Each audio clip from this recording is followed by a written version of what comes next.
This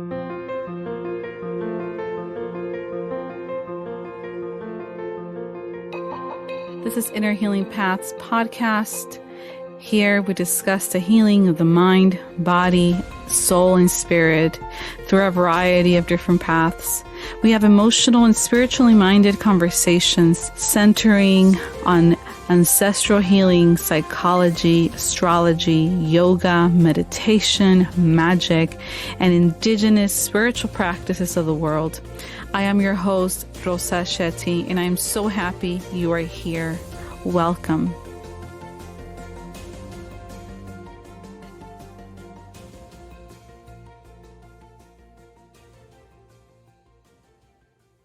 Hello, everyone. Welcome back to the podcast. I'm your host, Rosa, and today's episode is with Marina Vile. She is a couples therapist specializing in helping trauma survivors have healthier relationships. In our conversation, we talk about how couples can navigate their trauma history and improve their communication so they are better able to voice their needs and trauma triggers to their partner. We talk about how couples can go deeper in their understanding of each other's traumas and be able to show up with more love and compassion for one another. If you find this episode helpful in healing on your journey, share with a friend, share it on social media. Remember to tag me so I can repost and reshare with my audience. And also don't forget to subscribe to Apple Podcast or Spotify so you can be notified every time a new episode drops. And before we go into the actual episode, I need to give a brief disclaimer that this episode is not meant to treat or diagnose any physical or mental health condition. This episode does not substitute for healthcare or mental health services of any kind. Guests have a right to share their perspective and opinion, and this does not constitute an endorsement of them or any entity they represent. So without further ado, here's the interview with Marina Vile. Take a listen. Hi, Marina. Welcome to the Inner Healing Paths podcast. Hi, thank you for having me here. Yes, of course. Thank you so much for accepting the invitation to come on and share your wisdom, your knowledge with us. Yeah, I appreciate the opportunity and the chance to talk with you. Of course. So to get started, can you tell us a little bit about who you are and the healing work that you do? Yeah, so I am a clinical mental health therapist, and I am just right outside of Portland in Vancouver, Washington. And my practice is completely based in Washington. Um, I work with trauma, especially relational trauma. Um, so abuse, assault, um, anything along those lines, narcissistic abuse, family trauma.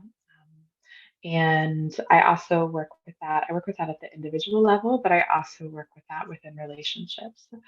Um, and I really love the work that I get to do. I feel like it's really beautiful work. Um, so that's a little bit about me and my practice. Yeah, thank you for that. And so to get started, you mentioned that you focus on relational trauma, or that's a big part of what you do. For the folks that are listening that may not be familiar with that, how would you describe relational trauma? What does that look like? What does that mean? Yeah, so relational trauma, there's different types of trauma. So, for example, there is trauma like military trauma, and trauma um, like hurricanes and natural disasters, and all of those kinds of things that really overwhelm our nervous system. But there is also just trauma that we have from being in relationship with unhealthy or unsafe people, or people who aren't emotionally mature. And so that's a lot of what I focus on is kind of healing the relationships that people have with themselves, that they have with other people, and the way that I'm so sorry about my dog. um, and Oh, that's okay. um, the way that the processing how that what happened in those relationships. Okay, so relational trauma is recovering from difficult, maybe even toxic relationships. Uh, do Yeah. most of the people that come to you to heal that, are they still in the relationship, or have you found that most of the time they come to therapy to heal relational trauma after a breakup or a divorce or after the end of a relationship? Mm. It most of the people that I work with, it's usually after.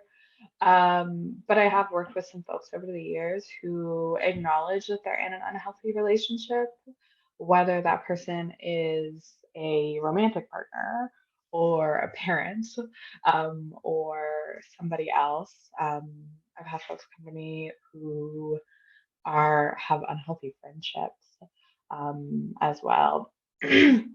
So yeah, it can really be anybody, um, but most of the time it is after. Okay, got it.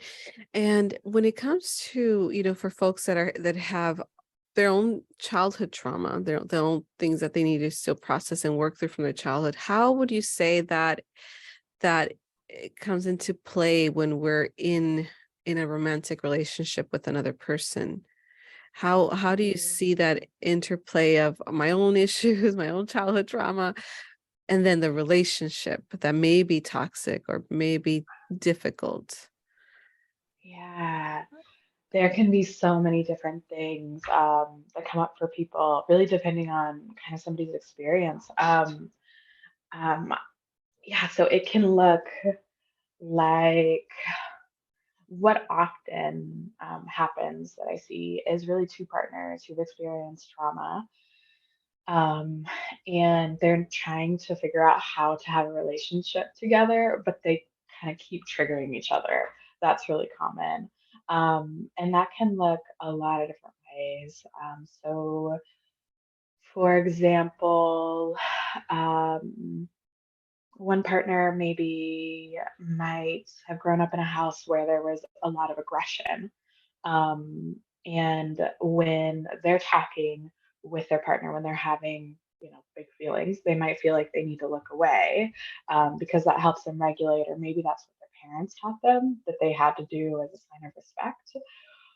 Whereas another person might come from a family where, they were abandoned, or they experienced emotional abandonment, physical abandonment. And so for them, when their partner looks away, they feel like they're being abandoned again, either emotionally or physically or whatever that is. And so it's kind of like two people, sort of triggering each other. Maybe the partner who feels abandoned will kind of criticize the other partner for looking away, and then the other partner continues down this path of, um, feeling like there's aggression, and that's where people come to me and kind of help them get out of this negative cycle of triggering each other when they really have the best intentions and really just want to connect with each other. Yeah, I feel that that is one of the hardest things for trauma survivors is navigating romantic relationships, and especially because, like you said, so much of what we recreate and reenact in our relationships comes from our past, specifically our wounds. And then also the other element is a lot of times when we are not aware, when we haven't healed certain aspects of our childhood, especially in regards to our parents or the caregivers, we tend to gravitate towards people that feel very familiar, like our Mhm. parents or caregivers did growing up. And I feel that especially for those that start relationships when they're very, very young, Mhm. 17, 18, 19, 20, when you're still developing, essentially, your brain's still growing and Yeah. developing, and and you have these difficulties from your past, and you have these traumas, and you start a relationship. And I see that a lot. I remember just in a lot of the younger clients that I would work with a few years back, they were just reenacting and recreating the same dynamics that they experienced growing up. And Mm. unfortunately, because they're so young, right? They're still navigating life. They're still learning about life in Right. general, at the age of 18, 19. But yet here they are in a very adult relationship and feeling so triggered and overwhelmed. Yeah. Yeah, and not having the tools to be able to get get away from that. I mean, it seems Right. like I don't know about you, but when I think about being back at 17, 18, and trying to use I feel statements, that Yeah. sounds so hard. The Yeah. world is different today, but yeah, not having the tools to even be able to Right. navigate those triggers with a partner. Yeah, absolutely. And, one of the things that, that I went through, I had a very young relationship that got serious very early in my life when, I should have been doing other things, having fun with friends. It was still technically a teenager, 18, 19, you're still a teenager, Hmm. even though you're an adult. But and so I think a lot of these I sometimes I see these as opportunities to heal, right? It's like life presents you an opportunity to and reflects back parts of your life or your past that you need to work through. However, um I feel for a lot of the young folks that get stuck in these patterns of not just toxicity but also violence, right? And very Mm. at a very young age get stuck in this the cycle of violence. What are your thoughts about becoming first aware and then getting the tools and the strength to be able to recognize and leave these toxic or even violent relationships? Mm. I mean, in my mind, when I think about what keeps us in unhealthy relationships, one thing is really not having the awareness that they're unhealthy. Um, if you grew up um, in a sorry about that. Oh, Um, no, no worries. I have a couple of dogs too, and they're always barking, so I'm totally used to it. okay. Um, but if you grew up in a unhealthy family and you don't have the felt experience of knowing what it feels like to be loved and seen and valued and heard, um, you know, first of all, it can feel really scary when somebody does that. Um, and I think for people who didn't grow up in trauma, that's really hard to understand. But for those folks who are listening, um, just imagining, the people that you're attached to, most of the time they're unsafe, but sometimes every once in a while they're safe and you feel like you can trust them a little bit.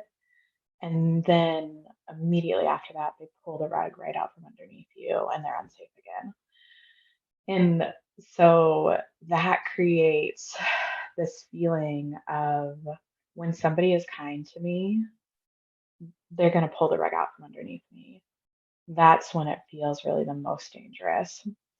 And so, um, first of all, being able to recognize that it's safe to be in a healthy relationship, that there are people who will be kind to you and won't pull the rug out from underneath you. Um, and recognizing even what it feels like to be heard and seen and understood. I think that that's really tough. And then the second part is feeling like you not only can have that, but that you deserve that. um, I think is really tricky for a lot of people. So, going back to kind of like even just looking somebody in the eye when they're talking or not looking at somebody when they're talking and navigating those kinds of conversations, being able to look at somebody and say, hey, when you don't look at me, I feel really alone and I feel really abandoned. And can we talk through that? Maybe you can't look at me in the eye, but can you hold my hand? And being able to feel deeply like you can ask that of somebody and that you deserve to have those attachment needs, those needs for just connection, um, met is really tricky. I have so much more I could say, but we'll Yeah, stop no, there. that is so that I think that is so you said it so well. And when it comes to healing from our own childhood traumas in relationship, have what have you noticed with your clients as they start repairing the relationship? uh, Do you, how does their own trauma history, how do you see that part of on an individual level? How do you see that shifting as well That's shifting. Um, Let me think about that for or just a second. healing? Yeah. Or Mm, does it? Or, does that still require a separate attention and tending? you know, I've found that it heals in relationship with themselves, and then it heals in relationship with me, and then it heals in relationship to a partner. It almost feels like kind of a stair step. Mm, Um, yeah. so working through those emotions of, oh, I know what it feels like now to be heard. And I can feel that in my body. I can feel what it feels like to feel understood and to feel loved and to feel seen. And maybe that doesn't feel as rocky inside myself. And then um, in a therapeutic relationship, being able to kind of um, allow me to see them and hear them and understand them and um, really open up to me about what's happening inside of them. Um, and then being able to take that outside of the therapeutic relationship and take that to their partner. Um, it seems like people, I mean, it seems very true to me. And also, I think there's a lot of research tracking this that people really need like something stable to stand on before they can jump off and take the next step in their lives. So if they don't know, if I go do this scary thing with my partner, if I have this conversation with them about, mm, I've been faking an orgasm for the past 9 months, um, then and they're like not knowing how their partner will react to that. Are they going to be loving? Are they going to be compassionate? Or are they going to be angry? It seems like they really need the safety of a relationship with somebody to know that they're seen and understood, regardless of how that other person responds. Yeah. And so, Marina, I want to go back a little bit to just your story and how you found this calling to work with relational trauma and to work with couples. Can you share a little bit about, I don't know if you would call it a calling, or just the path that just called called you. How did you get started on this journey of becoming a couples therapist for trauma survivors? Um, well, I mean, I would definitely say that it feels like a calling for me. Um, I funny enough, I was actually in school for occupational therapy. Mm, And when I was doing that, I just felt like this really deep emptiness. Not anything to say about occupational therapists, they do amazing work. But for me, it felt like something was missing. And um, there. there was this quote that I had heard at one point in my life that said, "Do the work that you can't not do." And for me, it felt like what I needed to do with my life was work with trauma. Um, and I would say that that's for a lot of reasons. I love seeing people heal. Like, I feel like there isn't anything more profound than seeing people Mhm. heal. Um, and I think that a part of that is because my own healing has been just something I've grappled with my entire life. Mm. Um, and my own just sense of myself, um, and all of the different things that come with trauma. Um, so, I mean, my healing journey or becoming a healer, um, it started with my own healing, um, from my own family of origin that is not healthy. And a lot of things, I came from a really neglectful family, on top of other things, and was often really unsafe, because of that. So, really in college, I was working through, I feel really unsafe in the world. I feel really unworthy. I'm trying to have relationships with people, and I'm finding myself in relationships with people who are deeply unavailable. um, and coming to a place where I realized that, I was really putting myself in relationships with people who are unavailable because I was scared of the rug getting pulled out from underneath me. Um, and now to be able to have really hard conversations about, this is really tricky. This is a trigger. This is what I'm feeling. I would say that that was a really big journey for me, and that was something that I felt like healing that really profoundly changed my life. And so, um, I wanted to offer that healing to other people, and to really see couples, everybody, not be defined by the things that happened to them, where they were treated like they weren't valuable or worthy, or they weren't safe. Um, Whatever their experience was, to see people heal from that, I think is just so beautiful. Yeah, thank you for sharing your story and for sharing with us. I was wondering for the folks listening that or maybe feeling stuck or in the pattern of toxicity with a partner. What would you say, or what are one or two recommendations for those folks to start healing and also to be able to take that step to change and start in repairing their, whether it's their relationship, if it's that, or repairing or healing from their past so they are able to get out of these relationships. What would you say are a couple of strategies or suggestions that you have for folks that are just getting started on this?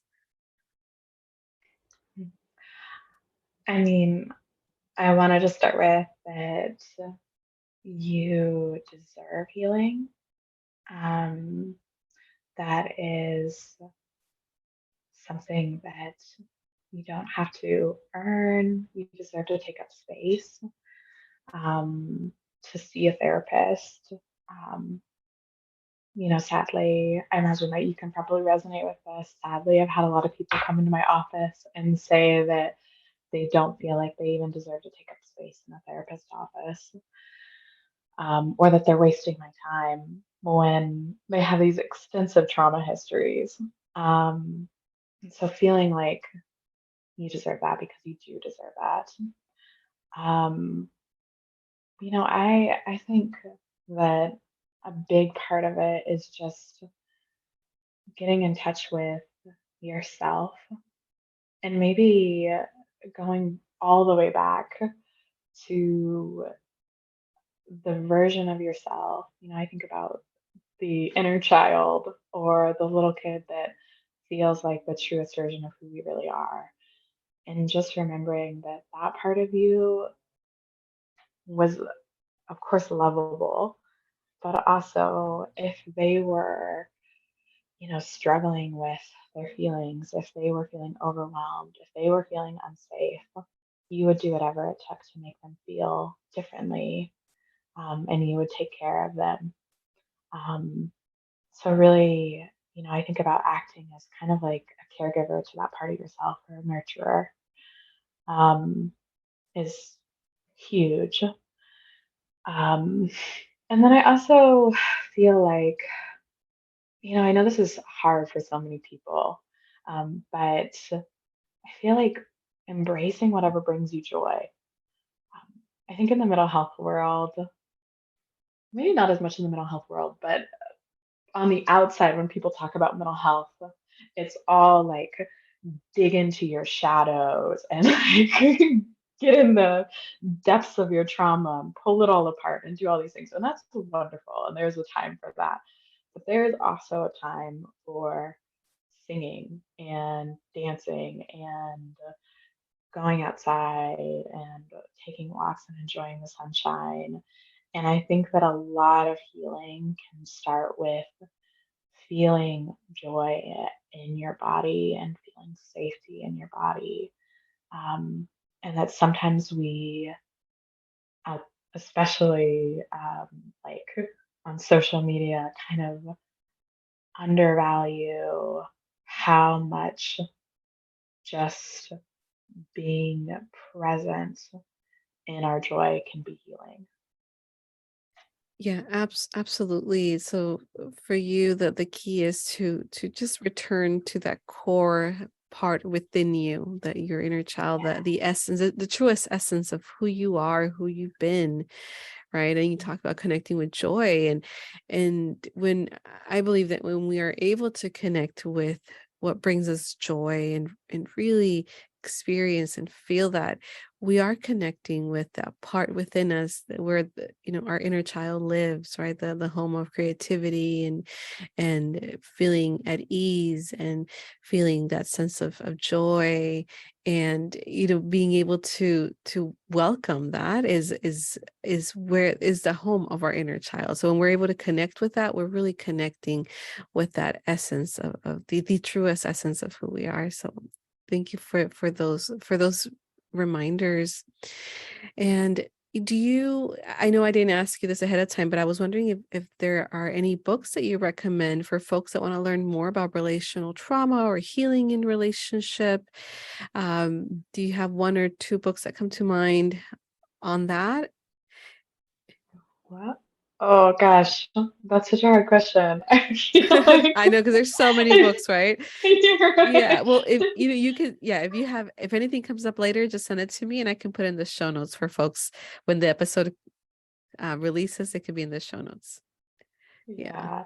Yeah, I have so many. I just read. I kind of had put it off, but I just finished reading Adult Children of Emotionally Immature Parents, and that book is amazing for just being able to like Yeah. see the types of emotional immaturity Mm. there are and really be validated in that. But I'm like probably every other therapist, like currently reading ten books. Yes, So, that is so so true. It's funny that you thought of that book, because that's exactly what I was thinking about.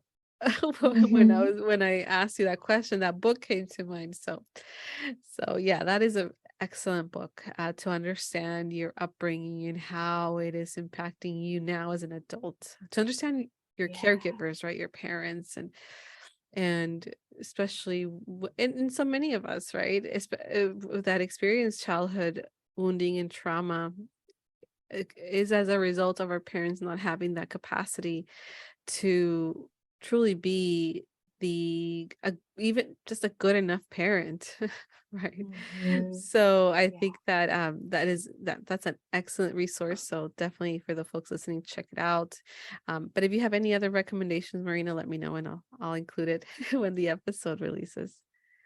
Okay, sounds Yeah, good. well, thank you so much for sharing with us today. Thank you for being willing to be interviewed by me. And yeah, do you have any final words or anything that you want to say before we end the podcast? Just that I appreciate you and I appreciate your time. Oh, of course. Thank you. Yes. I And how feel can people like find you? I have my practice. It's called Hydrangea House Counseling. And they can go to my website at hydrangeahousecounseling.org. And then Instagram is my main social media. So I'm at the relational trauma therapist on there. Wonderful. Thank you so much, Marina. And I hope to have an opportunity to connect with you again and chat. Thank you. I hope so too. Yes. Bye-bye. Bye.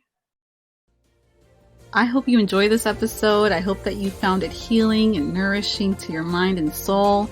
If there's a friend that you think would benefit from listening to this information, please share it. Share about our podcast. If you feel called to, please leave us a review, as this really, really helps boost our presence here in Apple Podcasts, and it makes it easier for others to find us.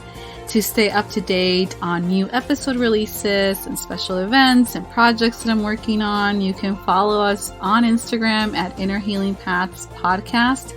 And you can subscribe to my newsletter by going to my website, which is rosashettylcsw.com. And I will include this information and links in the show notes. Once again, thank you so much for listening, and I look forward to sharing with you again next time.